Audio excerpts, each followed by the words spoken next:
Ким дейт бул дүйнөдө эң жакшы көргөн нерсесин берип үйрөнсө дейт. Бир убакытта дейт, андан дагы эң жакшы боло турган жанын берген Аллага берген оңой болот деп айткан экен. Көрсө, садака бер азыр. Сен чөнтөгүңдө болгон нерсең аяба. Анткени билесиз, берешенде мен сахи деп коет да, кол марттар бул дүйнөдө негизи эле кол ачыктын жол ачык деп коет кыргыздар, билесизби, билесиңерби? Мен баягы бир футболка сатып алып атайынчы. Кол ачыктын жол ачык дегенчи. Дегеним качан жан берерде садаканын пайдасы ушунчалык. Адамдар биз азыр сезбей атабыз. Бул ойлоп атабыз да, меники, боо меники. Короче, я заработал, это мои, все мое. Ойлоп, биздики деп ойлоп атабыз да. Бирок өлүп калчы.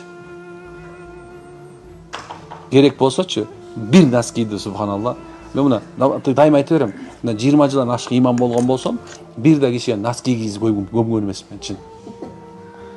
Бирөөнө да алдынан килемде төшөгөн эмесмин. Бир күн жаназага барсам, өйдөн жакка бир айылдарга барсам, карасам килем салып коюпту тигинчичи. Эми жок дегенде килем төшүп коелу. Эй, суур чыга алды баягы. Кабырга килем коюпту. Илгери алды. Тетиги бир жахилиятта болчундачы, после СССР болчу.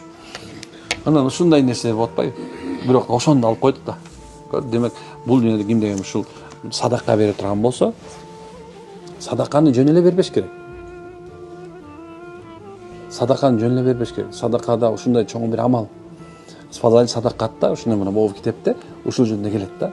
Хазирет Ибн Аббас радиаллаху анху айтат экен, садаканы дейт сен берип койдум деп сүйүнбө дейт. Садаканы сенден алып койгондо сүйүн дейт.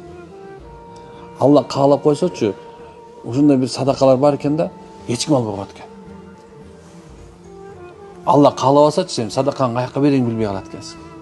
Ошол себептен бул алып койгондо шүгүр айтыш керек.